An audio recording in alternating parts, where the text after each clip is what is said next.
Thank you for listening. I'm Jan Mickelson. This is my Thoughtcast of the day. I was thinking about time the other day, and I just did a little bit of research and came up with several different points of view that I think you might like. First off, what does God think? We are commanded to monitor our time. Ephesians 5:16 says, "Redeem the time." Why? Because the days are evil. It says, in other words, pay attention. Things are falling apart.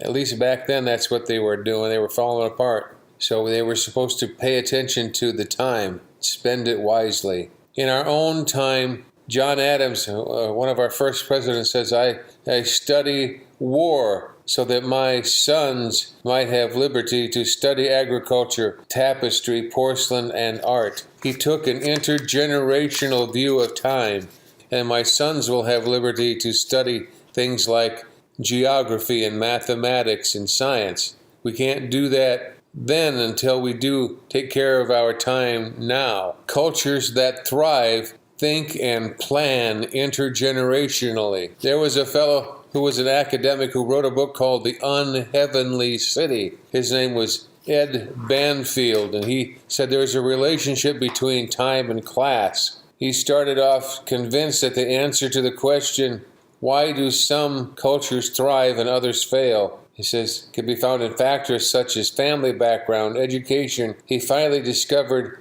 what was the major reason for success in life was what he called the particular attitude of mind. He called this attitude long-time perspective. Time attitude referred how far you projected into the future when you decide what you're going to do or not do in the present.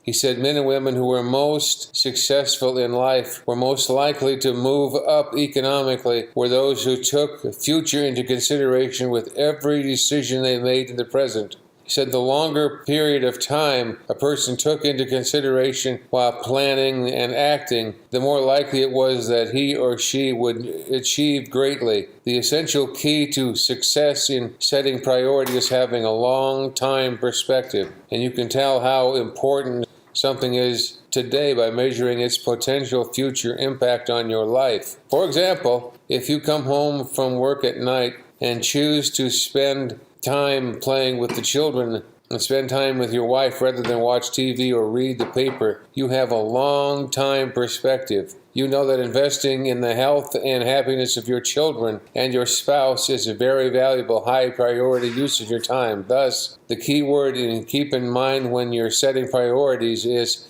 sacrifice.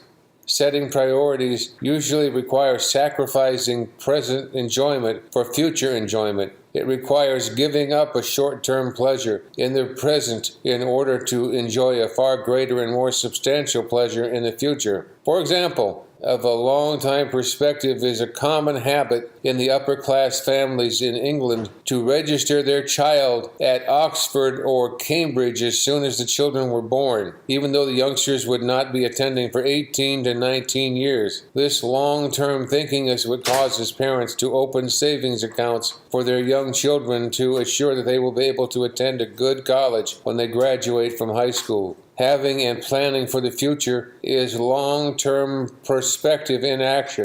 A young couple who begins putting $50 a month aside in an education fund so their newborn child can go to college or university of his or her choice is a couple with a long-time perspective. They are upper class in their choices relative to time. People with long-time perspectives almost invariably move up economically in the course of their lifetimes. That's Edward Banfield's book, Unheavenly City. It was unpopular, at least controversial, when it came out because it was called Blaming the Victim. And Ed's perspective was, no, it's not blaming the victim. It is describing the pattern of success of successful people. And based upon the choices of their use of time, they can be victims or they can be in control of their life by redeeming the time, as it says in Ephesians 5:16. Well, that's my Thoughtcast for the day. I hope we have adequately redeemed our time together. Thank you for listening.